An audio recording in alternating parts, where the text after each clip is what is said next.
We'll go ahead and kick things off here. Thank you guys for coming to the online safety workshop. As Hal mentioned, we'll keep this interactive, and if I'm not speaking loud enough, just give me the signal, and I'll try to be louder. Don't have a microphone, but we could get one if we need to. So kind of about the format that we'll take, we'll look at some of the things that your kids, grandkids, nephews, nieces, anybody that you may have responsibility for that's in your home on the internet. Look at some of the things that they may or may not be doing, just kind of get you some familiarity with that. We'll look at some scripture, talk about why this is important. I mean, we could all imagine, why this is important. We'll look at that from a biblical perspective. Then we'll actually look at some tools that you can arm yourself with to help you in this process. And we'll get a little deeper in those tools, and then we'll end up, actually the last half, we'll talk about online safety for the adults. Like, what can I do to protect myself? And we're not necessarily talking about bad sites or pornography, but how can I protect my identity and those kinds of things? How can I keep my computer from being hacked or infected? We'll look at some of those methods. So this is being recorded. If you have any questions though during, please feel free to speak out. So we first asked the question, how many ways can a child get online these days?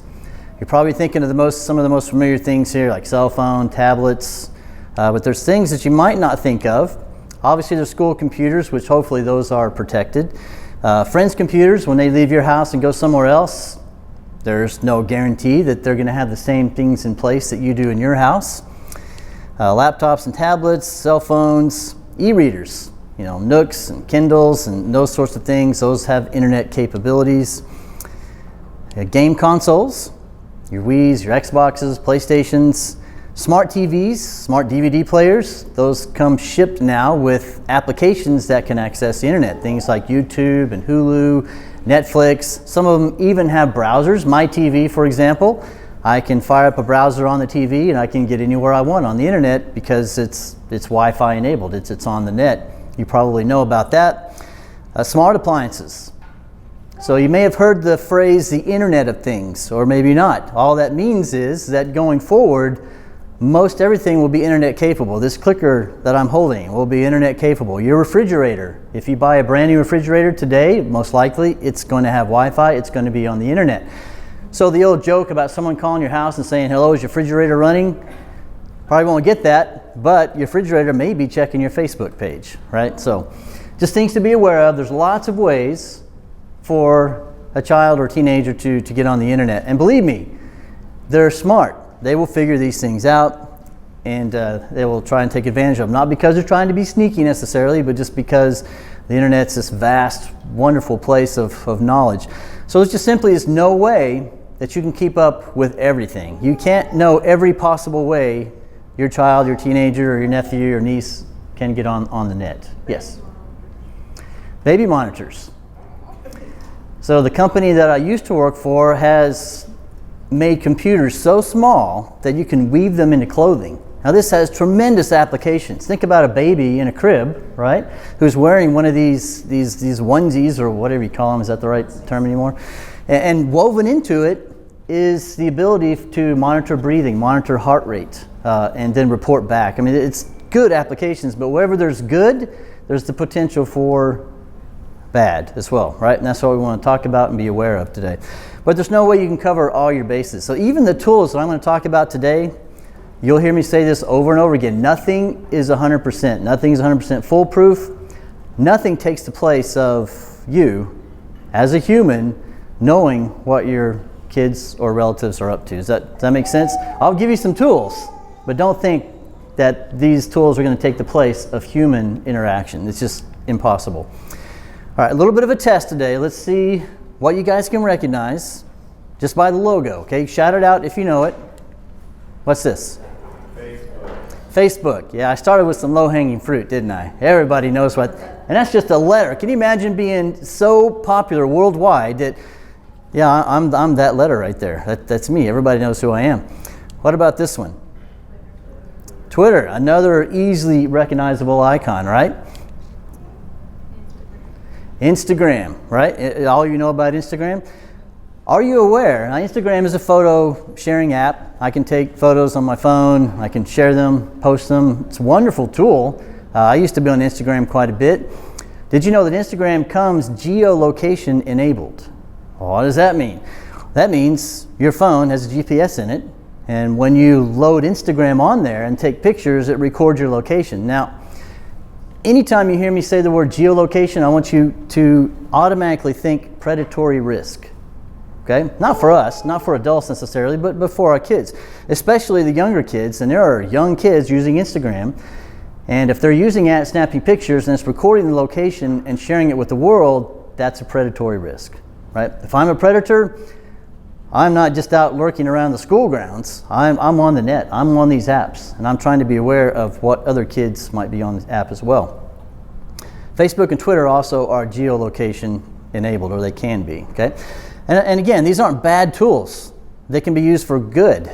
They can also be used for not good. What about this one? That's not Kim. That's not me. It's not my app. Right? Anybody recognize this one? This is extremely popular. It's Kik, K-I-K. It's a messaging app, photo sharing app. It's generally, well, on the website it says for ages 17 and up, but young kids use this app as well. It's a way to exchange photos and videos anonymously. One thing should pop up whenever I say anonymity or anonymously, think cyberbullying, right? If I can go on a site and be anonymous, I can post anything I want. I can bully people. I can post illicit photos and videos, which there's a lot of that on Kik. What about this one? Now, I'm only showing you the real popular apps. These aren't obscure, okay? This is Yik Yak. Yik Yak is also geolocated. It's location enabled. It's very popular with young kids. It works in a 1.5 mile radius. It's like a bulletin board. So you can post things to it, and anybody in a 1.5 mile radius says, oh, well, you know, Sandy just posted this and she's 4 blocks away. Geolocation means what? Predatory risk. Right, exactly. If I'm a predator and I know, hey, I only got to travel less than 1.5 miles to get to this kid, I'm using this app. Yeah.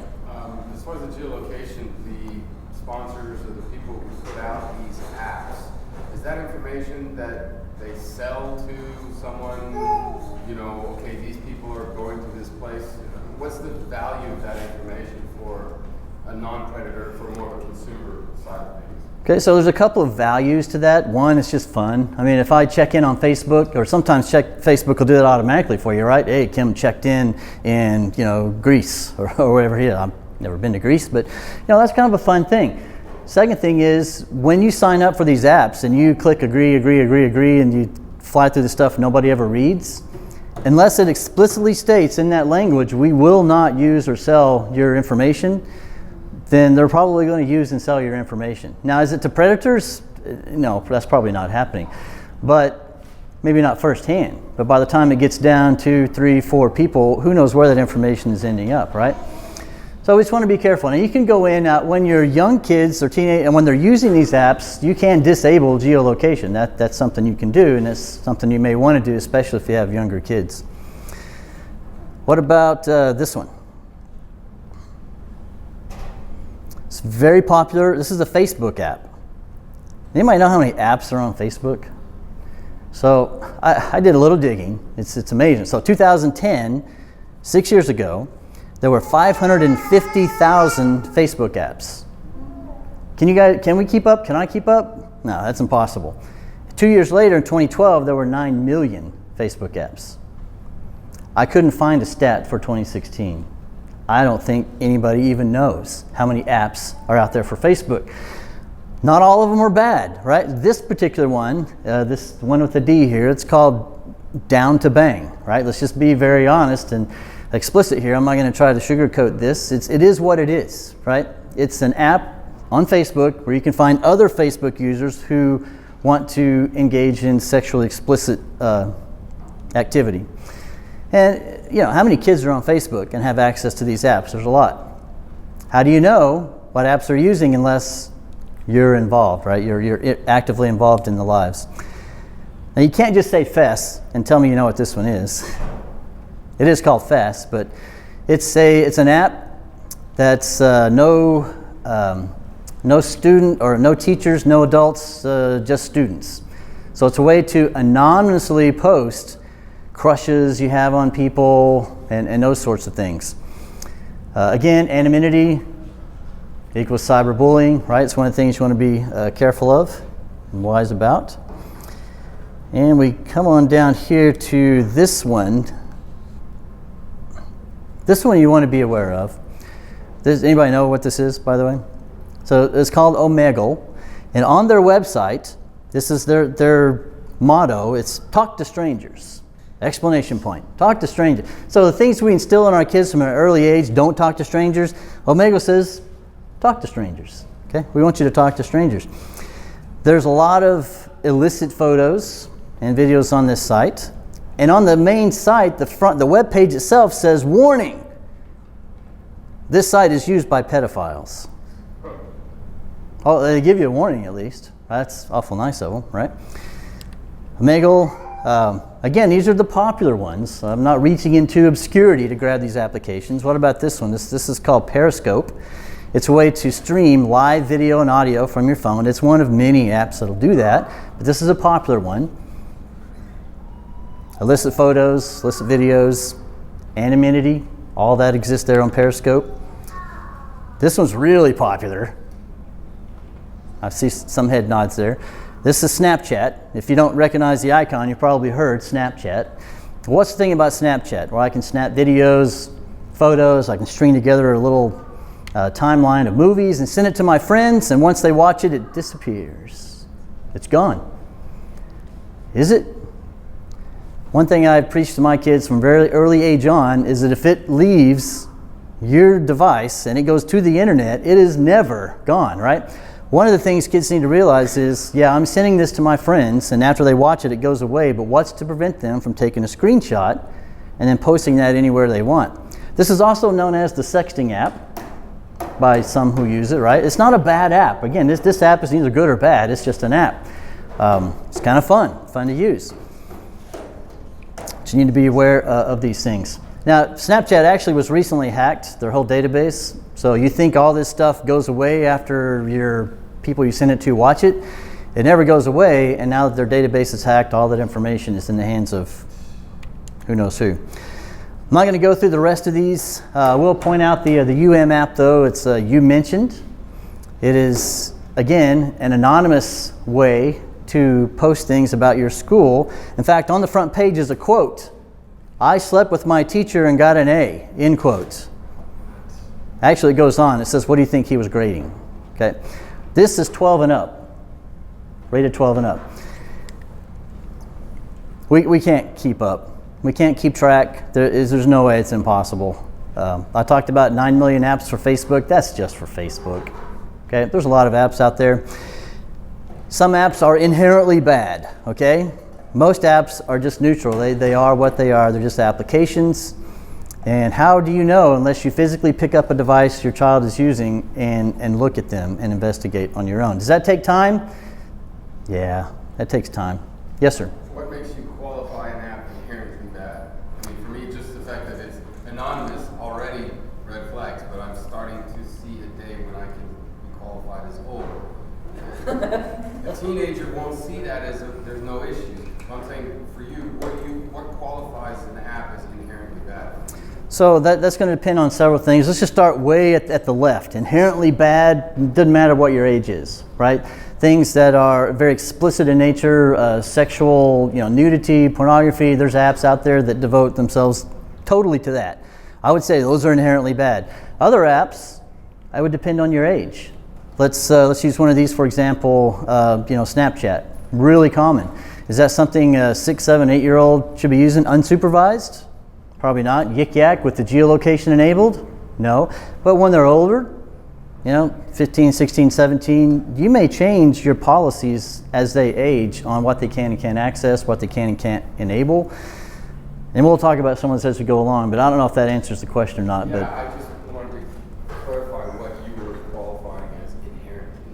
Yeah, and that was the question for the video. What would I qualify an app as being inherently bad? And I hopefully answered it. Yeah. Okay? Well, we want what's best for our kids and grandkids and nephews and nieces and anybody that comes to our house and gets on our internet. We want the best for them. And I like this verse. I read it this morning. I'll read it again. It says, "Those things which ye have both learned and received and heard and seen in me, do, and the God of peace will be with you." So Jesus himself pointed out that even though we're evil, right, we have a tendency to do evil things, we still know how to give good things to our children. If my son asks for bread, I'm not going to give him a rock. If he asks for some fish, I'm not going to give him a snake. This is what Jesus is saying. He says, if we know how to give good gifts, imagine God who has no evil, only good. Imagine what kind of gifts he knows how to give to us that are good. And one of those gifts is the God of peace shall be with you. Not a God of peace, not a peaceful God, but the God of peace. The very definition, the essence of peace. What better legacy would you want for your child? To have a right relationship with God and to have peace from God. That's what I want. That's what all of us would want for our kids. Well, okay, Paul, you say do these things. What things are you talking about? We back up one verse. So in context, here's what he's saying. Whatsoever things are true, whatsoever things are honest, whatsoever things are just, whatsoever things are pure, lovely, of good report, if there's any virtue, if there any praise, think on these things. The internet wasn't around in Paul's day, but these attributes exist regardless of the age that people live in. Is there anything true on the internet? Sure. Is there anything honest, just, lovely? Yeah, those things exist leaps and bounds on the internet. But wherever good things exist, there's the potential for the opposite to exist. Is there ever anything false that you have found on the internet? We all snicker at that one. Anything dishonest, anything unjust, anything that's not lovely, anything that we wouldn't want our kids to occupy their thoughts with. And I think that's the idea here. The more you feed or the more you practice these good things, the less room there is for the opposite, right? And I pick these verses because when we sit down to have a talk with our children and those who are in our house and we need to have that talk, these are verses we could use. You could use whatever you want, but these are the ones I like. This is why, son or daughter, that I'm doing these things, is because I want you to have a right relationship with God, a peaceful relationship with God, and to occupy your thoughts with these things that Paul specifies here. Okay, so let's talk a little bit about monitoring. Any questions so far before we get into some of the monitoring techniques? Okay. Set clear expectations. Very clear expectations. So you might tell them, I will be monitoring. I know a lot of parents say, well, I don't want to talk to my kids about it, but just give me some software and, I'll monitor it that way. I'm sorry, I'll say it again. Nothing is perfect. No software is perfect. No monitoring software is perfect. There's ways to get around it. Google, in fact, there are books written on how to use Google to hack, how to use Google to get around security systems, and how to use Google to get around web filtering software and proxies. Massive amounts of information, and kids are smart. They'll figure it out. First thing you do is you need to talk to, I will be monitoring. Monitoring, I mean in the physical sense, where I walk up to my child, hey, what are you doing? Hey, what are you working on? Show me. Not in an accusatory way, but in a loving, caring way. Let them know bypass attempts will revoke privileges. Now, these are just some ideas. I'm not saying everyone has to take these and apply them to their home life, right? But kids need to know they will be monitored, and any attempt to get around monitoring will take your device. And that's like death to a child, right? Second to death. There will be spot checks. There will be times, by the way, Johnny, or whatever his name is, I will walk up behind it and I will ask to see what you're working on, right? Even this doesn't mean you're going to catch everything. I'm not saying that they're out to do bad things, but you know how it is. You're on the net, one click leads to another. Next thing you know, you find yourself looking at reading things that are not pure, that are not lovely, that are not just. Explain to them, you're a good kid, but there's bad places that I want to protect you from. And talk to them about Scripture. Tell them my ultimate goal for you is to have this peace that can only come from God. I want that for you. And this is why we're doing this. Passwords. This is personal, right? So I put this here. Not everybody will follow this advice, but I'm offering it as I think a best practice, especially depending on the age of your kids. I will have your Facebook password account. I will have your Twitter account, LinkedIn, whatever it might be. I will have the passwords to your social media account, and I will be on there and I will be monitoring, right? You've heard it from the very pulpit here. You've heard Marty say a million times, right? Kids need boundaries. They want boundaries. They desire those. Even though they say they don't, they do. They want them. They need them, and it helps them feel secure and safe. This is a tough one, though. Not everyone will agree with me on that, but that's okay. So this was not required when I was growing up. There was no internet. I mean, I got in trouble other kinds of ways, don't get me wrong, but this wasn't one way that I got in trouble. And Tess makes a good point. Parents who don't know will eventually find out, and it may be a very difficult manner in which they find out. I've listed a couple of objections here. Depending on the age of the child, again, the older they are, the more they're going to object. This is an invasion of my privacy. You want my passwords, you want to monitor what I'm doing. Oh, God. Well, I prepared a statement. I'm going to read it to you. And again, you don't have to agree, but this is one possible way to respond to this objection. This is invasion of my privacy. Well, I'm glad you mentioned that. Sometimes when people hear the idea of accountability, they can't stand the idea of someone else knowing their private business, and I understand that. But privacy means different things in different situations. If a wife secretly started cheating on her husband, does the husband have a right to know about that? Or if a husband starts secretly spending a lot of money that the wife doesn't know about, does the wife have a right to know about that? They have the right to know about that because they're in a special relationship with each other. The person's actions impact the other in a significant way because they're in a special relationship. And you're in my house, you're my child, we have a special relationship, right? And my job as a parent to make sure you're growing and developing into an honorable person, someone with a strong character. And as long as you're here, our lives are tied together in that way, and I have a responsibility to guide you. And I can't do that if I let you develop your own private life that I don't know about. That's one possible way to respond to that. All right, don't you trust me? I've heard this one. I can't even count the number of times I've heard this one. What about you guys? Anybody want to take a crack at this one? How might you respond to this objection? I hear a no.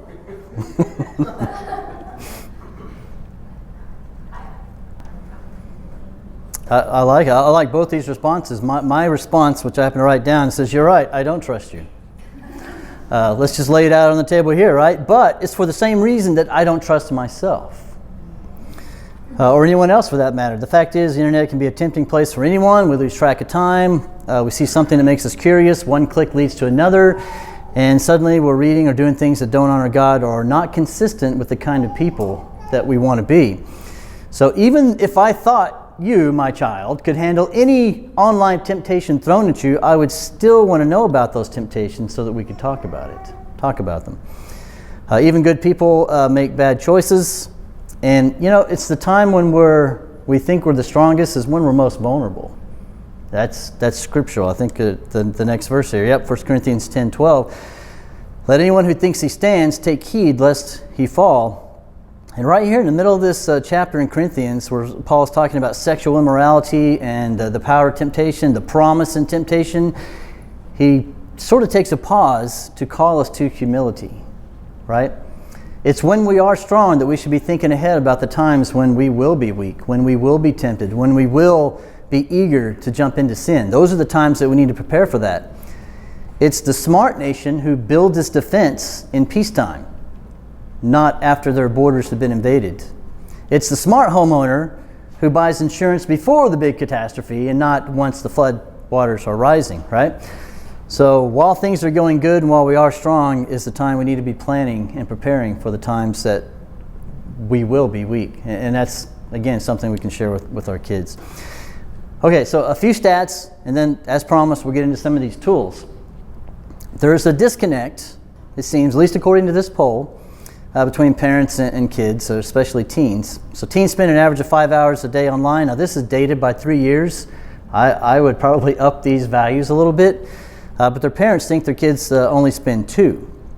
71% of teens have done something to hide their online behavior from their parents. And don't think your kids wouldn't do this or are not doing this already. Again, kids are smart. Their friends are smart. Sometimes their friends are even smarter and are too smart for their own good and say, hey, do you know about incognito tab browsing? And just all these things that may come up. Again, not that they're looking to do bad things, but hey, if I can do something without the wardens, knowing that I'm doing it, then it's all the better.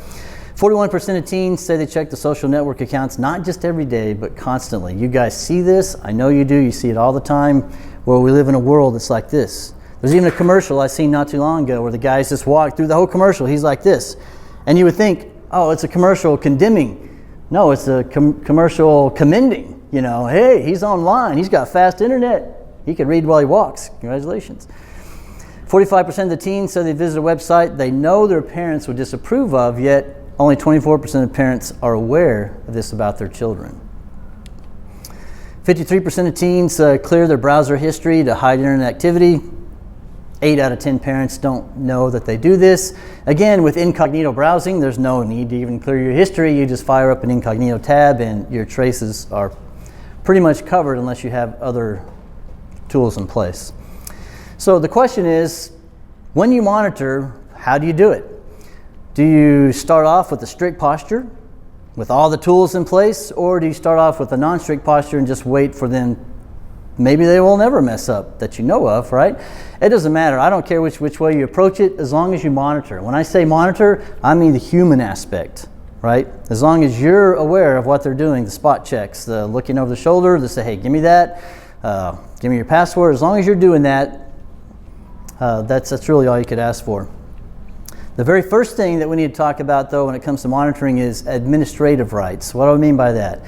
When you get a new laptop or tablet and you set it up and you make your username and password, you're the administrator, which means you can do whatever you want on that device. You can create files, delete files, install programs, delete programs. You're the king. When you hand over a laptop or a tablet and they're using your ID, they're the administrator. They could add apps, delete apps. They could, do whatever they want. It's like showing your kid the keys to your car and say, this is the key to the car. This is how it works. This is how you put it in the ignition. This is how you start it. But don't drive it.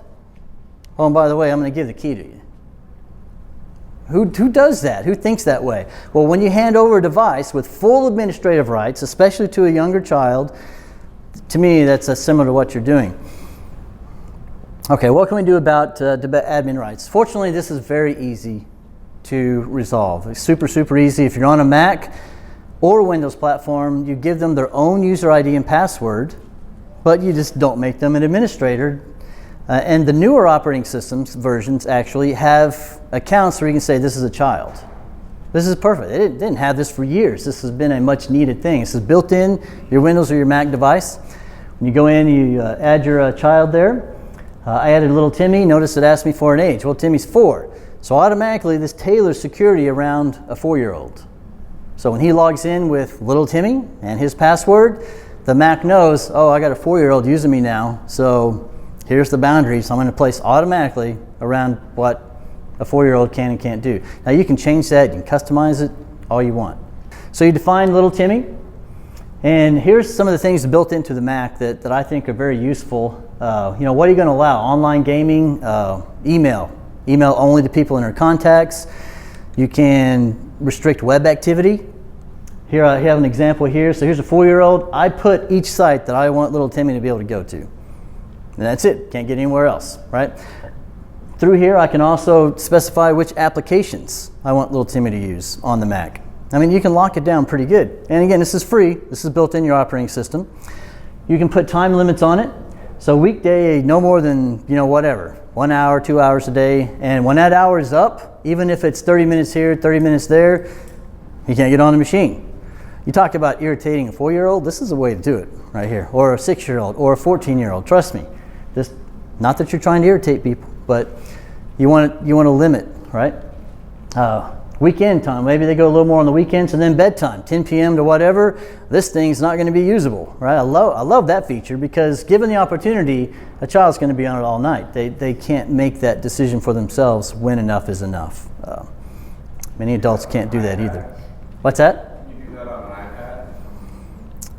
Yes, we'll talk about how you can do that on an Apple device. It's a lot tougher on mobile devices. It's a lot easier on a laptop. But here's kind of the rub about these tools, and that is you got to go look at the logs, right? Now this is free. You get what you pay for, so to speak. This is great. If you don't want to invest any money, this is here. But periodically, you'll need to come back in here and look at the logs. It tracks all their activity, where they've been, what they've done. It's just so you can keep an eye on things. Yeah. We'll talk about paid programs in a moment. So if you have an older operating system, maybe you have Windows XP, I don't want to hear about it if you do. I'm a cybersecurity engineer. That's a huge security risk. There's programs you can purchase to do the same thing, right? Windows, we'll kind of scroll through here quickly. Same thing. You set up a separate user. You don't log in for them with your credentials. You create their own credentials. And same thing. Is this a child's account? Yes. Turn on family safety. And then you've got similar things. You can go in and for Brandon, for example, and you can set his web filtering. What category of sites can he go to? What category of sites can he not go to, like adults and pornography and gambling, whatever you want to lock out. This isn't perfect though. I don't even know how many web pages are on the internet now. This used to be a stat that you could look at every year. It's really gotten billions. I don't know. It's up there. I mean, Hal may have an idea. It is so huge that the companies behind this categorization, they can't keep up. So they have programs to go crawl and do its best to categorize a website. It's not perfect. It misses things. Kids are smart. They figure out how to go to websites which tell them about all the things that might be missed currently, and there's just all kinds of ways to get around. But again, you got to look at the report. Does do you no good really to set all this up if you're not looking at the reports or the logs, because things do slip through, okay? All right, a test. Well, first, any questions on what we've... Okay, monitoring. So what sites are good, what sites are bad? YouTube, what do you think? Good or bad? Depends on what you're using it for. Okay, good, bad, good or bad. Marty would tell you it's good. YouTube is good. I can go on YouTube, I can see every one of his sermons, I can look at class material. It's a good thing, right? You ask me, a cybersecurity engineer, I'll say YouTube's bad. YouTube's bad. Well, it's inherently neither good nor bad. It's the content that it potentially has, right? I can do searches like here. If I'm an adolescent male, for example, swimsuit, lingerie, I don't have to look for really bad things. These are going to be revealing enough, trust me. And so it's on there. So how do you block YouTube altogether? I don't think that's the answer. Kids use YouTube for school project ideas, for ideas on how to do science projects. Me and my son, we'll get on YouTube, we get all kinds of ideas for schoolwork. So it's not that sites are good or bad, but this is where the human element comes in. Just know what your kids are doing on there.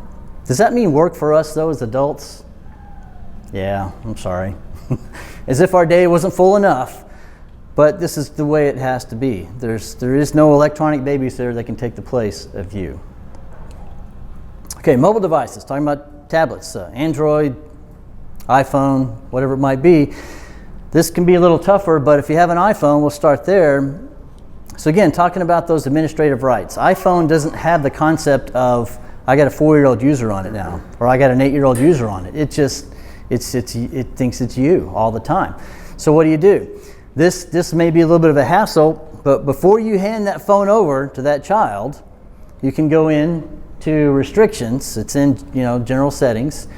You can enable restrictions if it's not already enabled, and then lock down what they can and can't do, like installing apps, deleting apps. Maybe I don't want them using the built-in Safari browser because I've installed a safe browser and I only want them to be able to use that. But you can lock it down this way. You can set ratings on movies and music, and do I want to allow songs with explicit words, or don't want to dial it down to Disney 10-year-old level, or whatever it might be. You can set all that here. But what you really want to have to do is limit them to using the browser of your choice, not the Safari built-in browser. That's not protected. There's no way to monitor that. I use a product called Covenant Eyes. It works on laptops, Mac, or Windows. It works on Android, works on iPhone, works all across the board. But here, this is the browser. Now, if I go in and I disable Safari, you can't see my pointer on there, but if I disable Safari, then the only way they're going to get on the internet is to use my browser, which is Covenant Eyes. I disable or delete the YouTube app, right? Anything that gets on the internet that also can be accessible through a browser, I want them to go through the browser, right? Again, depending on their age. I'm not going to do this for an 18-year-old or a 17-year-old, you know, but for a younger kid, this absolutely would do this. So force them to use the browser, and I'll talk more about Covenant Eyes here in a moment. Okay, so those were kind of the free things. Now Android is a little different. I don't know if anybody have an Android tablet or phone. Okay, well, just so you know, just for the video purposes, it does have the concept of users, or it can. Well, actually, I don't think the phone does. With Android, you need an app. The good and bad about Android is one app can control a lot of things. The bad news is one app can control a lot of things. So if I'm a malicious code writer and I write an app, I have a lot of control. iPhone doesn't let one app have a lot of control over other apps. That's why you have to go in to those settings and disable things yourself. Okay, let's kind of go in a little deeper, right? A little past the mobile devices. What about anything on my home Wi-Fi network? Friends come over, relatives come in, they're all getting on my Wi-Fi. How can I just generally stay protected? One way is to use OpenDNS, opendns.org. It's not perfect, but it's free. There's a free version. And I'm not going to explain how DNS works right now. I mean, the important thing is you can see the categorization. If I want to block all of, adult sites or all of gambling or whatever it might be, I can do this centrally using OpenDNS, and anything that's on my home network, whether it's me, my wife, my son, my refrigerator, my stove, whatever is getting out the internet is going to be going through these categories. Okay? It's free. It's good for the entire home. Easy to use and modify. It does have some level of reporting, right? We're using OpenDNS here in the building. There are some things that I don't like about OpenDNS. It's easily bypassed. When I say easily, I mean when a kid gets old enough to start figuring out Google can get them past a lot of things, they'll just do a search and they'll figure out how to get around it. And there's really no way for you to know using OpenDNS. It does require a client you download, you put it on one of your machines at home so that it knows who your home is, basically. And again, do you hear me say this a lot? It's not perfect. Nothing is perfect. I haven't found the perfect tool. I've used just about everything out there. Nothing's perfect. Okay, a little bit about Covenant Eyes. So what you're looking at here is actually a sample report that you get from Covenant Eyes. What I like about Covenant Eyes is super easy to use. I mean, I'm a tech guy. I've been doing this for 28, 29 years. Things should come second nature to me. I still gravitate towards the easy, right? Keep it simple, don't complicate my life. Let me get in here, do what do I need to do, and then back out. Very easy to use, excellent reporting. So what you see is it'll show you everywhere on the net that was visited by this device. YouTube, Google, actually show you the search strings that they searched on. So if they're trying to hide their tracks, you've seen, they searched for, Sports Illustrated swimsuit edition 2016. You see all that in there. It also gives you explanations. So if you don't know what Imgur is, for example, it tells you what it is. And it tells you right here, it's just a site that contains images, photographs. That's neither good nor bad, but some content on there can be inappropriate, so it's rated MT, mature teen only, right? If you have an older teen, maybe you allow them to go there, maybe you don't. If you don't want them going to any place, you can put it in the block list. Super easy. So here's the thing, you gotta look at these reports. If you don't look at the reports, it doesn't do you any good. Shows you all the activity, then you decide, even though I've got categories blocked, it's still allowing them to go to this site, I'm gonna move that over to the bad list. Or maybe it's blocking something that's really not bad at all because it miscategorized it. Well, you move it over to the allow list, right? Very easy to use. Tech support. Blocks, so you can set up blocking on user age. So again, makes it super easy. My child's between the ages of 5 and 10 or 12 and 16 or whatever it is, and then it automatically creates boundaries. Tracks all internet usage. friendly across all your devices, and accountability partners. This is something relatively new in web activity monitoring software over the years. I like this feature. This is for, I would say this is really for adults or older teens. If I have a problem, right, we're in a safe room here. If I have a problem, something on the internet, sore temptation for me. When I'm by myself and on the internet, I can't help but go there. Somebody help me, please. This is what you use. Two people, you and your spouse, you and a close friend, you sign up on this, and the friend gets activity reports of everything you do. You can't delete the app. It's tamper-proof. You can't take it off. If you figure out a way to take it off, the friend knows, hey, he deleted the app. You know, it's a red flag, honestly, right? Anyway, it's a way for you to have a trusted accountability partner that can look at the reports and then talk to you from time to time, right? I love this feature, and it's included. Again, tamper-proof on the uninstall. However, it costs money. So the better these tools are, you're going to have to start paying for them, okay? Is this foolproof, 100%? No, still needs a human digesting reports and figuring things out. Lots of other tools. I've used all these on here and more. So if you really want to get deep into knowing what your child is doing, you'll use a different tool than the ones I've mentioned so far. McGruff Safeguard, that's one. There's a subscription rate per month, or you can buy a lifetime license, but it'll get down to the keystrokes. Okay? I'm just giving you information. I'm not telling you to record the keystrokes of everything your child is doing. But if you have a very difficult situation and that's needed, there's a tool to do that. It records passwords, it records emails, it records instant messaging, chats, all these things that it'll do. So that's McGruff Safeguard. So depending on how deep you want to go in your monitoring efforts, saying we start at the very, very easy, what's free, and then down into the very, very deep here. We're not going to look at these tools. This is more of an awareness thing. You can come talk to me later if you like.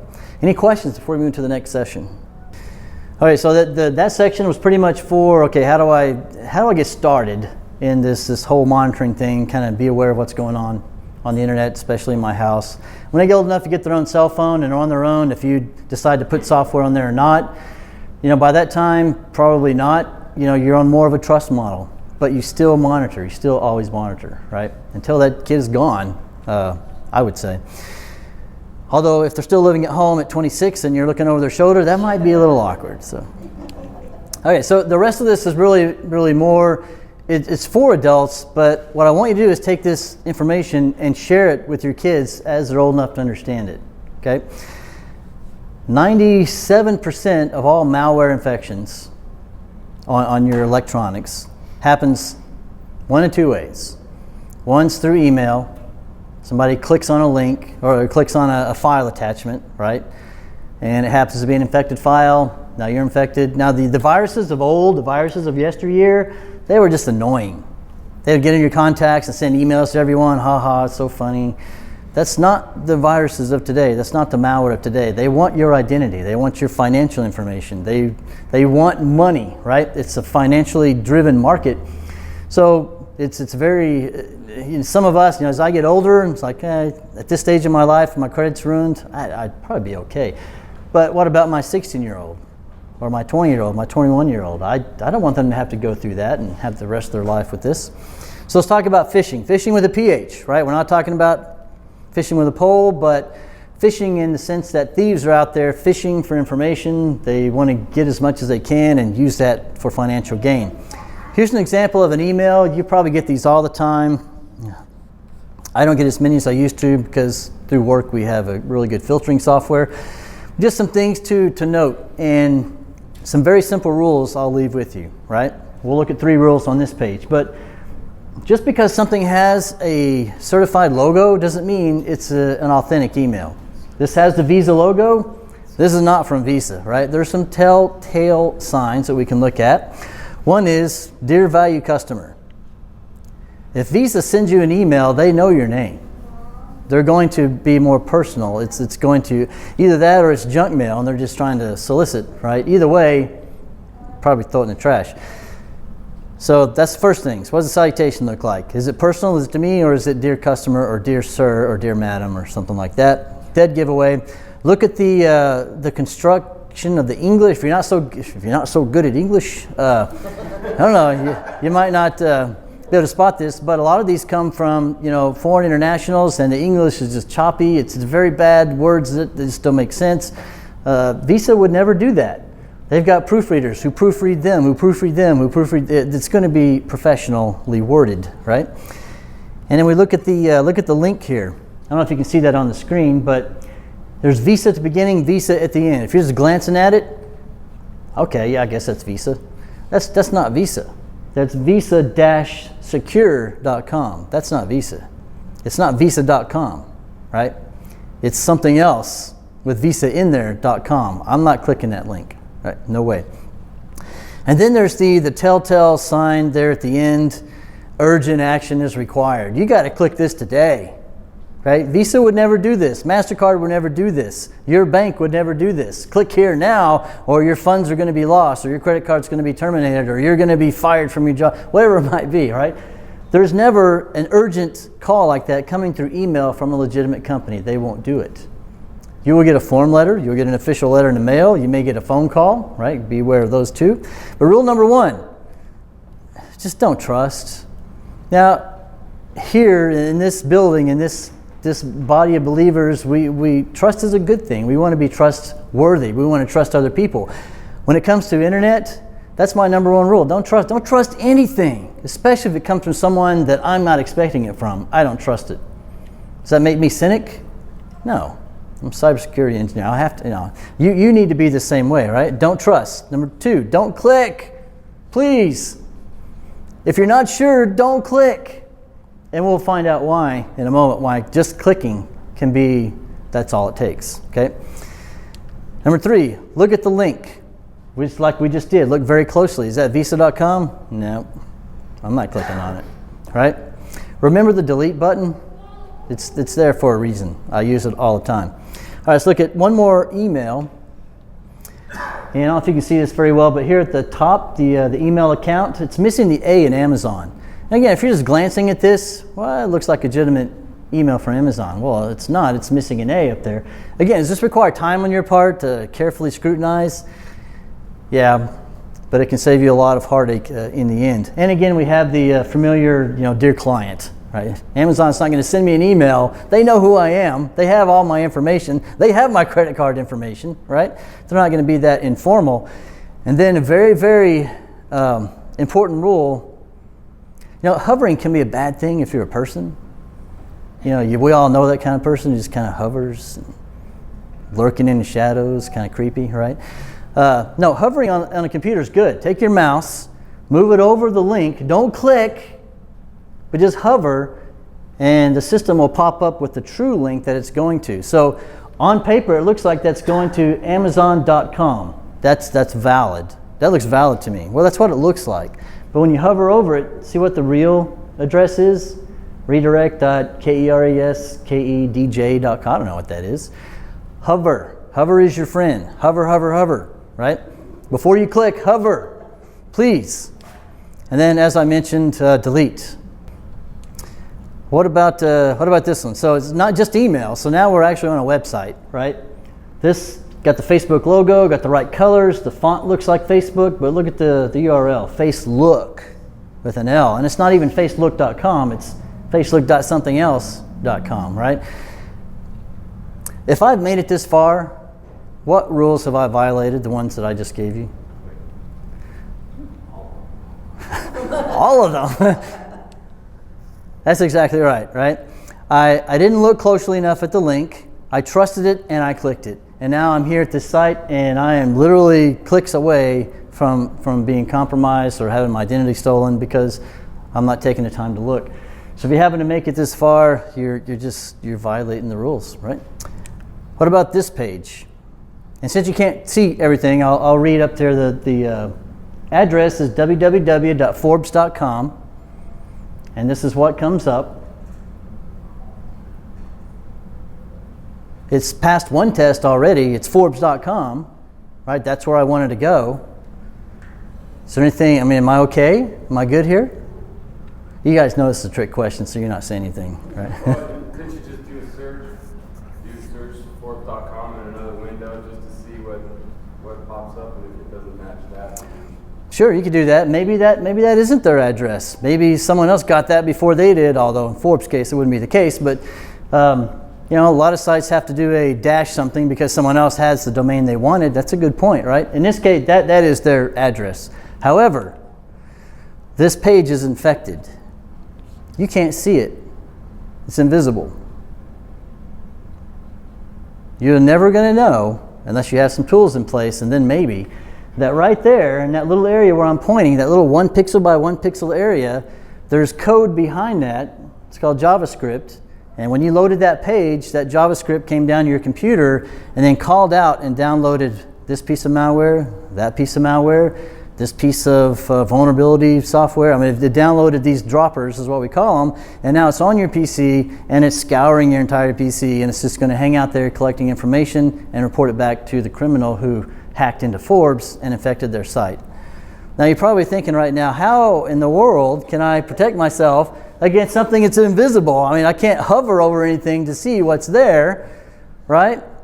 Hal knows what I'm saying. He develops code. He understands what can be behind a single pixel on a web page, but you're not going to see this.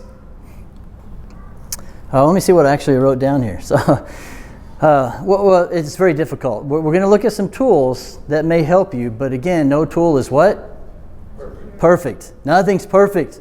There's going to be a way in or a way to you.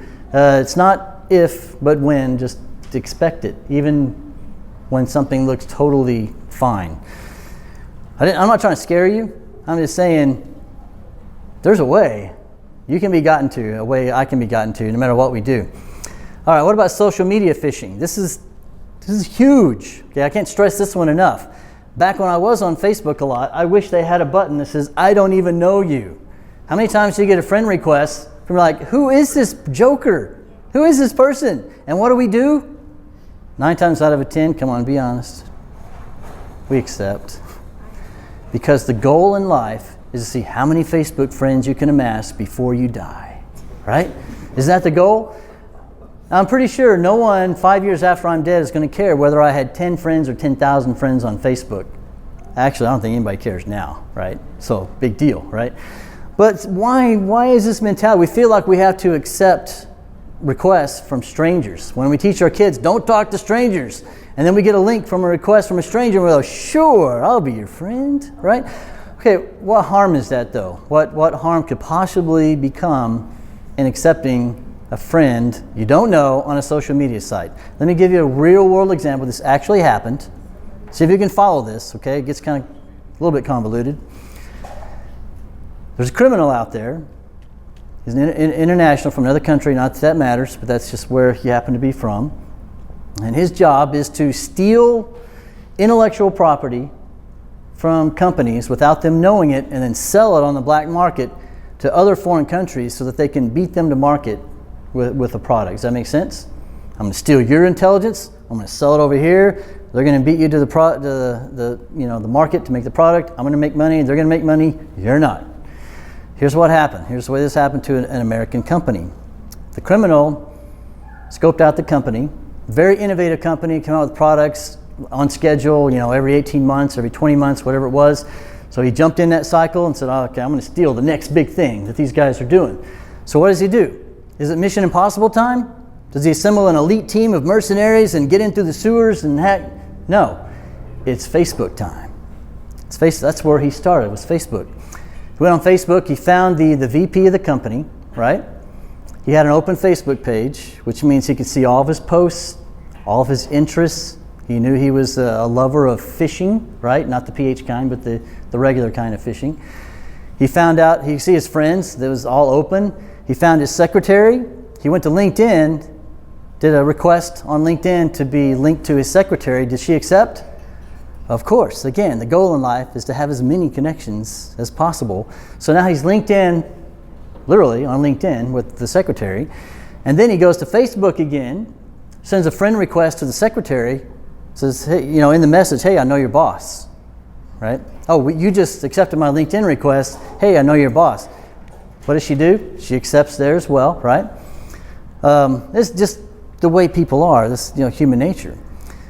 A day or two later, so he waits a little bit, he sends her a link to a file that he stored out in the cloud, his Dropbox account. It's a PDF. Everybody knows what a PDF is? Just a document, right? A PDF about a fishing expedition. And he sends her the link. She clicks on the link, downloads the PDF, opens it up and says, oh, my boss would go crazy over this. So she sends him the link. He clicks on the link, downloads the PDF, opens it up. He would love to go, but he can't, just the wrong timing. So he deletes it and is deleted, but it's just deleted, right? 6 months later, a foreign competitor comes to market with the exact same product that they were about to launch and had, the international patent, all this stuff was filed for. Well, they lost hundreds of millions of dollars. Can anybody tell me how that happened? You probably guess a few things. Does anybody have any idea? How does that happen? Keystroke recorder on his computer that record every single thing he typed, said, or did. How? Yeah. Okay. Yes, that's good. The malware writer created a keystroke logger, and how did he get it on the computers? Email that the secretary sent. Well, that was just a link. That was just a link to a PDF. A PDF isn't a program. It's a document. Okay, so you all are on the right track. Well, so many things went wrong, right? Accepted a friend request from someone they didn't know. That's rule number one, not rule number one, but it's down there. It's on the list, trust me, right? The clicking on the link, and it went to a private Dropbox account. That's a red flag. Right? It's not going to a public site. It's going to a private storage account online. But PDFs can contain scripting code. It's called JavaScript. When she opened that PDF, that flyer, that code went to work. Guess what it was doing? It's pulling down droppers. It's pulling down keystroke loggers. It's pulling down, I think it pulled down like 10 or 12 programs. When the VP clicked on the same link, same thing happened to his PC. And then it just sat there doing what? Looking at everything. Looking at files, looking at emails, looking at programs, until he got the intellectual property that he wanted. This malware was reporting back to him constantly, saying, hey, here's what I found today, here's what I found today. And he's like, oh, that's good. And he sold it, I think he sold it for somewhere around $1 million on the black market. So he made a lot of money. And the company literally lost out on hundreds of millions of dollars. Right? If they would have followed these very simple rules, that never would have happened. Well, I can't say never because he would have found a way in. But you don't want to be the person from whom that happens, right? Especially when it's your personal information. All right, don't accept friend requests. Not everybody really wants to be your friend. I know that's hard to believe, right? Our beaming personalities that we have, everybody wants to be our friend, right? Rule number one, don't trust. It's simple. It really is. At the end of the day, it's simple. It's not so easy to execute, though. Let's talk about anti-X. Well, anti-X means antivirus, anti-spyware, anti-malware. You probably have something on your PCs now at home or laptops like Symantec or McAfee antivirus or someone like that. Does that ring a bell? I hope everyone does this, right? These aren't perfect, again, but you have to have them. They're easily bypassed, but it keeps all the script kiddie, all the people that don't have tremendous hacking skills, it keeps them out. So there's a lot of free ones: AVG, Microsoft, Malwarebytes, Bitdefender. My advice on this: they all work on the same principles. A lot of them get their intelligence from the same sources. Stick with what's well known. Stick with what maybe I have up here. When you go to the obscure, lesser known anti-spyware programs, they're probably spyware programs, right? Just stick with the popular, well-known ones. I've listed some down here, right? That's ironic, but that's the era in we live. So antivirus is a losing battle. It really is. Imagine I'm the antivirus company, and you guys are the users. I contain signatures that I send out to you every day that keep your computer protected. As I become aware of bad things, I write a signature, I send it out to you, you're protected. The flaw in this model is I'm not being proactive. I'm waiting for one of you, to get infected, right? Not only for you to get infected, but for somehow that intelligence to come back around to me So I can say, oh, okay, I see how this happened. I'm going to write a signature and I'll push it out. Okay, with this method, there's always a patient zero. I'm not looking at you for any specific reason, but it's just making eye contact. There's always a patient zero, and in fact, many cases, there's maybe tens, thousands, or hundreds of thousands of patient zeros. It's a flawed system, right? It's not proactive enough, but you have to have it still. I equate it to something like trying to have a dog stand in a hammock. It's a losing battle, right? But it's a necessary thing. You still have to have it. The best thing you can do with not just your antivirus software, but all your software is to update it often. Every update that comes down, those are annoying, right? Hey, it's time to update this, time to update that. Well, I don't have time to update everything. Well, guess what? There are security patches in those updates. You want to do them. I know they're time consuming, especially Adobe. Adobe it's so high on the list for targeting attacks, just for the reason I said, right? There are flaws in Adobe Reader, just the reader itself, the thing you use to open a PDF document. There's so many vulnerabilities, and new ones are discovered all the time. When your Adobe software says update me, do it. Okay, don't put it off. Okay, so antivirus, anti-software, antivirus, anti-malware, anti-spyware, you got to have it. Just make sure whatever you have has all three of those aspects and update it often. So look very briefly at your home router. If you're on the internet, you've got something in your house that gets you on the internet, and probably Wi-Fi. I mean, anybody not have wireless internet at their house? You don't have to raise your hand, but we're all looking. I can't imagine anyone not, especially around here. It's just this is prevalent. Now, on the bottom of your router, I learned this from somebody here, actually recently. If you look on the bottom of your router, chances are the wireless password and the credentials to get into the device are on the bottom of the router.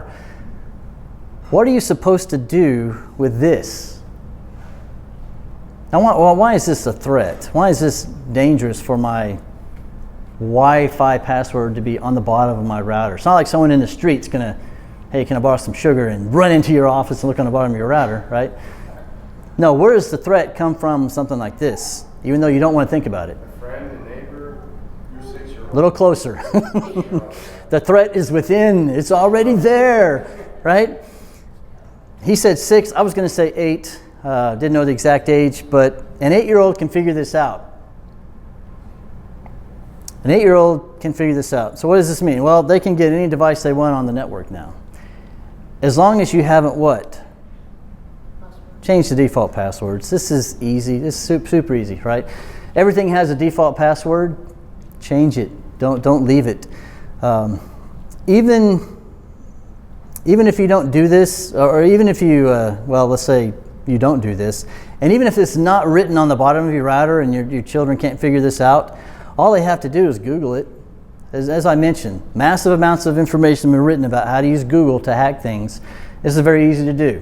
What's the default password for this device? What's the default password for that? I used to do this to show customers, city customers, how I could get into their traffic cameras because they left the default passwords at their defaults. Well, I'm in your camera and I'm controlling this. I'm pointing it up right now because I don't want to see what I'm doing in that intersection. You know, those kinds of things. So here's a simple search. Default password, Belkin in wireless router. And I covered it up, but it was like 1.3 seconds. I don't know, the search came back really fast. I have, depending on the model, I've got all the default passwords. So it doesn't have to be printed on the bottom.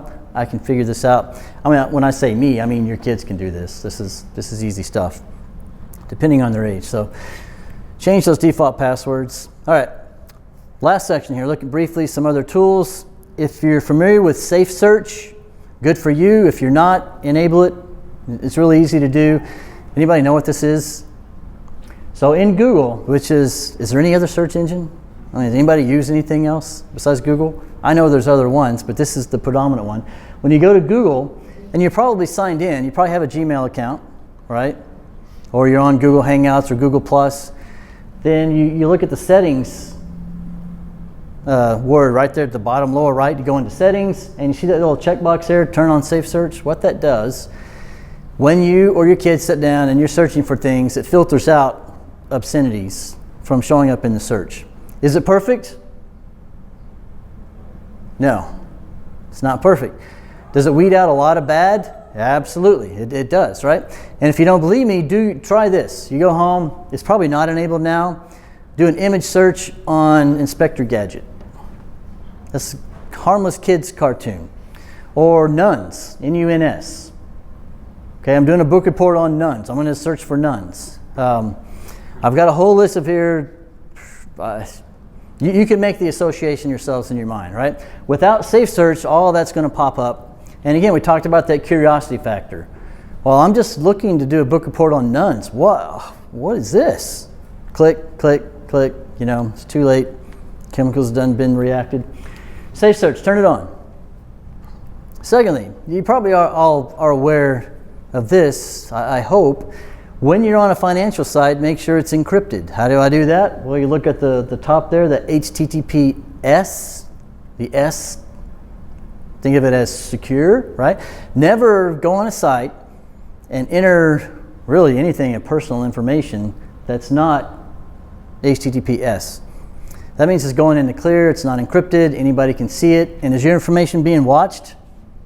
Oh yeah. Not to make you paranoid, there's no conspiracy theory, but it's out there and it's accessible. You don't want people knowing your credit card numbers, social security numbers, so make sure it's encrypted. See the little lock there? If you're using Google Chrome, you'll see a lock on there as well, kind of a visual indicator. Hey, I'm on an encrypted site. It's probably okay to enter my personal information, right? Again, you do the other checks, look at the URL, make sure where you think you want to be. And then to answer Paul's question, check to see if your credit card supports virtual account numbers. Mine does. What that means is, before I make an online purchase, I go onto my credit card website, I go to virtual account numbers, and I say, create me an account number. It creates a temporary 16-digit account number that's only good for one-time use. One time. So if somebody gets it after it's used, it's worthless. It can't be used again. And I can set an amount limit. So if I'm buying a $50 item, I don't want to see a $5,000 charge on my credit card. Right? It limits the amount, and then the time limit, this is active. I can say, hey, if they haven't charged this card and after 30 months or 2 months, then remove it. I may have already gotten the service or the product, but companies aren't going to sit on this, right? They're going to charge it within, a couple days or a day, right?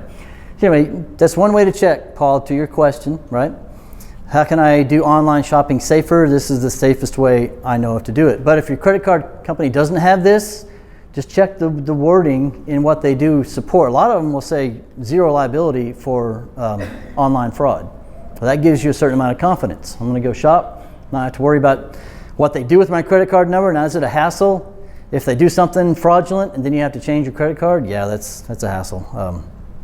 We've done it 4 or 5 times over the last 4 or 5 years. It is a hassle, but okay, how do you, if you really can't tell what a URL, the address that you're going to, is it good or is it bad? There's ways to check that online. Here I'm looking at futurekicks.com. So how to test a site. So I go, you can Google, test a URL. So I type this in and it comes back and says, oh, this is a known malware site. Well, okay, I'm not going to go to that site. So I've done my job. I've hovered over the link. I see what it is, and maybe I'm still not quite sure. Should I click it? Should I not? Take a look at the link. Go check it out. This is from Palo Alto Networks, by the way. There's lots of sites out here that'll check it for you. So if you just do a search for URL filtering, they'll give you a list of sites? Probably not URL filtering. You'll get a different kind of result. But if you look for how to test a URL or test URL site, there's lots of them out there. Are they perfect? No. In fact, you may get the category come back as unknown. Well, to me, that's a red flag. If these guys don't know about it, I probably don't need to go there. Does that make sense? Okay. Does this take time? What? Oh, no, that's not the site you want to go to. I should have created a fake one because, I didn't think about this happening. Don't go to futurekicks.com. I had gotten a report, one of my covenantized reports. Now, this brings up another good point I'll mention in a minute. And Future Kicks was on there, and I didn't know what that was. Well, rather than me go to that site, not knowing, just blindly, I tested it with the URL tester, and it went out. Actually, it already knew. It was in its database and said this is a known bad malware site. So you click on it, you're putting yourself at risk. Okay, just I should have mentioned this earlier. If you use monitoring tools like Covenant Eyes or NetNanny or all whatever tools you want to use, and you get these reports, you may start seeing some very, very bad things on there. Don't freak out. Why?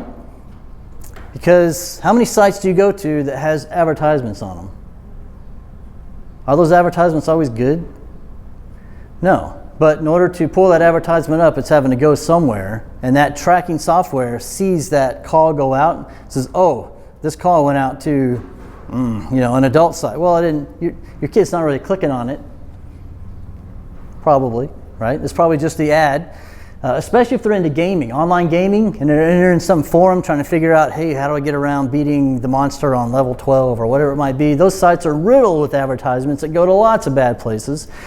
How do you know if they're actually going there or not? No, because I don't know. Are we in the history? If they're incognito, it won't be. The most important factor in all of this is what factor? It's a human factor, right? It takes time. You got to investigate. When you get these reports and you see, oh wow, take that report right then. Go to that child and say, what is this, right? And usually they'll know. They'll say, oh, yeah, I was in this forum, this advertisement. I remember exactly seeing that. Doesn't mean they clicked on it, right? All right, well, we'll end on this one. Strong passwords. Strong passwords. So worst passwords of 2012. If you see your password up here, don't say anything. But shame on you. Shame on you, right? With modern hacking software, if you have, and it's not just 10, this list probably extends to a couple of thousand, say 2,500 most common used passwords. If you have one of those, less than 10 seconds, you can be hacked. It doesn't take a lot of horsepower. It's a dictionary. I got a dictionary of 10,000 most commonly used passwords, and I just run it, right? There are people out there who they run scripts, is what they're called, scripts. But imagine I'm a malware writer. I don't want to go to work for a living. I'm going to write a piece of code to go out and find money for me, your money, right? So I write this script to go out and just knock on doors all day long. Maybe it's knocking on your home router right now, trying to, hey, did you leave the default password in? If so, I'm in your network, and now I can possibly get anywhere I want. Passwords are so important. I can't even stress how important it is. So did this change any from 2012 to 2013? Not really. People still use this, and you can search these lists for yourselves all the way up to 2015 and even into 2016. It just doesn't change. Even with all the breaches of late. You could probably think of several in your mind right now. Target comes to mind. Everybody knows about Target breach, right? 60 some odd million credit cards stolen from Target. That's not even the biggest one, right? And it happens all the time. I get a weekly report on companies that have been breached, and it's a big list. It's long, right? They're just not all public. And a lot of them get in the easy way just by password guessing. So, what do we do about passwords? Come on, this is funny. You get it? You get it, right? Oh, sorry. This made me laugh out loud when I came across this last night, so I'm putting it in the deck. It's funny. But this is the mentality, right? People, well, I don't want to forget my passwords, right? So, this is my best practice list for strong passwords. Are we ready? Number 1, never use the same password for multiple sites. Ever, ever, ever. Any circumstance. I used to do this a long time ago. Now, you think about the kind of trouble this is going to cause you. You say, yeah, that's a good idea. I got a bank account, I've got an email account, I may have 7 email accounts, I may have 10 email accounts. All those need different passwords. If I have multiple credit card accounts, all those need different credit cards, right? If any website that you go to that requires you to create a user ID and password, which is a lot of them, every one of them needs different user ID and password information. That's a lot. How am I going to remember that many passwords? Anybody have any suggestions? Variations of the same thing, is that not a good idea? You can do variations. I checked, as of a month ago, I've got a little over 2,300 passwords. I got an old directory. What's that? I got mine in a directory. Okay. Yeah. Now this is amassed over a lifetime. You know, the internet came about, I was a young lad. You know, I was 20-something years old. And yeah, I've been on the net ever since its infancy, since it started with bulletin boards, and I've just amassed all these passwords and everything. I use a password keeper. I would highly recommend that for you guys. That's the only way you're going to know. And I've got it on my mobile device, got it on my laptop, got it on my tablet. It syncs all of them together, so if I make a change or add a password, they all know about it. And I got to remember one password to get into it. I see the wheels turning there. Wait, one password? Well, what if they know the one password? Well, this is why we have a best practice for creating strong passwords, okay? Never use the same password for multiple sites. Change your passwords. I know, right? Come on, every 90 days? Are you kidding me? Okay, if 90 is too tight, make it 6 months. Make it a year. Don't make it longer than a year, please. But change your passwords. If you get to a site that, oh, I haven't been to this site in 3 or 4 or 5 months, just take a few minutes and change the password. Then change it in your password keeper so you know next time life is good. Yep. Is it logical to think that if you've had a password for like 4 years or 5 years that it's just a really good password? Nope. So imagine I'm a hacker. I figured out Paul's password. I want to be stealthy. I really don't want to raise any red flags that I know your password. I want to silently just take information. You know, I'm not going to go out for example, if I steal your Facebook password, I'm not going to go out and make posts on your Facebook account. You'll know something's up, right? I'm going to do something else with it. You may not know. If you have a bank password that's small, 6 characters, that's weak, go home and change it today. There's people out there who with these scripts are going out and doing nothing but banging on the internet doors and running these password algorithms, looking for that low-hanging fruit, right? Trying to get in. I say 90 days. I don't even follow this one exactly, but I do change mine frequently. Make them strong. At least 10 characters. I'm going to show you an easy way to do this in a minute, okay? You might think 10's a lot. It's really not. 20's better. I know you're thinking 20, but if I got a password keeper and I got long passwords, who cares how long they are? If I need to get to a site, open my password keeper, copy the password, paste it in. I don't even have to memorize it, right? Password keeper. Include special characters. If you don't remember anything else from strong passwords, include special characters. I'll show you the power of special characters here in just a sec. Passphrases are okay. You don't have to make these so complex that you can't remember them. You said variations. Absolutely, right? What's a passphrase? And passphrases are okay. So a passphrase would be, say, Mary had a little lamb. You take the first letter of each of those words, maybe add on some numbers, and that's a passphrase, basically. Get a password keeper. Already talked about that. Let's look at an example. I did this last night. 12-character password. Now, 12 characters. Hey, that's better than 10, right? This is my word. That's actually the password. How fast do you think it would take just a home computer with commodity hacking software to hack that password? It's probably a little longer than you think. 2 months. It's 12 characters, right? There's a lot of possibilities in 12 characters, and I'm not even using special characters. But the fact that it's 12, that gives me a little bit of an edge. Is 2 months enough time? Is that good? I'm a malware writer. I got malware. It's sitting on your PC. I can be there for years. I don't care how long it takes me to crack your passwords, right? I'm not doing the work. My software's doing the work. What if I added capital letters? Upper, lower. That's a good practice. That is the best practice on passwords. Okay, I've added a month. This is my word. That's not long enough. My software's on your machine. It's on your device. Again, I can be there for years as long as you have that device.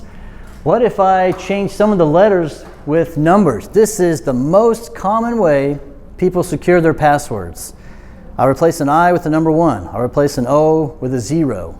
Right now I've got upper, lowercase, and numbers. How much time have I added?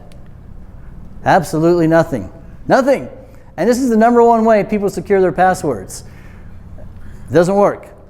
What if I added brackets around one of the words? This bracket is bracket my password. This is easy to remember, by the way, right? I still know this is my word. All I gotta do is remember, okay, put brackets around is. I don't even have to put the numbers in there because those aren't buying me anything.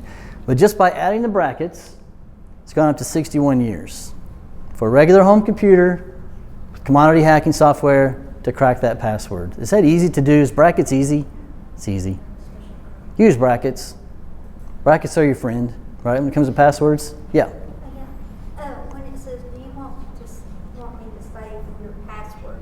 Do you want to do that? No. Thank you for asking that. If you're on a website that says save your password, don't do it. That's saving it in the browser, so the next time you go to that website, it'll plug it in for you. Is that convenient? Yeah, that's really convenient. What happens if your browser gets hacked? And do browsers have security flaws? Yes, patches come out for browsers all the time. Never have anything save your password unless it's a password keeper. No. Facebook has been hacked. Twitter's been hacked. LinkedIn's been hacked. Not all of them have been public. LinkedIn's been public. Okay, this is my word. Just by adding brackets, I've increased my chances of the street criminal, I'll qualify that, from hacking into my password. What if I did one thing, added an exclamation point? Now I've got 3 special characters. I'll just add an exclamation point. This is easy to do with any password. Put a bracket somewhere in there. If the password doesn't take the brackets, put the exclamation point. Put it on the end, the beginning, wherever you're going to remember. I've now gone up to 30 centuries by adding my 3rd special character. You see the power in special characters? Sorry, Juice. But very, very powerful, right? Now, if I want to get crazy, 30 centuries is good. Okay, I'm going to be happy with 30 centuries. I'm not going to have this in 30 centuries. My laptop, I just won't, right? As if I'm going to be here, right? 30 centuries. Now, what if I took this is my word and just pasted it twice? This is my word, and took off the exclamation point at the end. Because I don't want to have 2 exactly, because then that's too repetitive. Repetitiveness is bad in a password. Even if it's complex, it can be figured out. So I just removed the exclamation point, but this is my word, over 10,000 centuries. Why? It's longer, right? Strong passwords. I put this last intentionally. I want this to stay with you, right? This low-hanging fruit for cyber security criminal is easy passwords. Just don't do it. All right, so we're at the end. I don't know if we want to film the Q&A, but that's all I had for you today. We could have gone a million different directions with this. We could have gone down a lot of deep rat holes, but hopefully it was beneficial.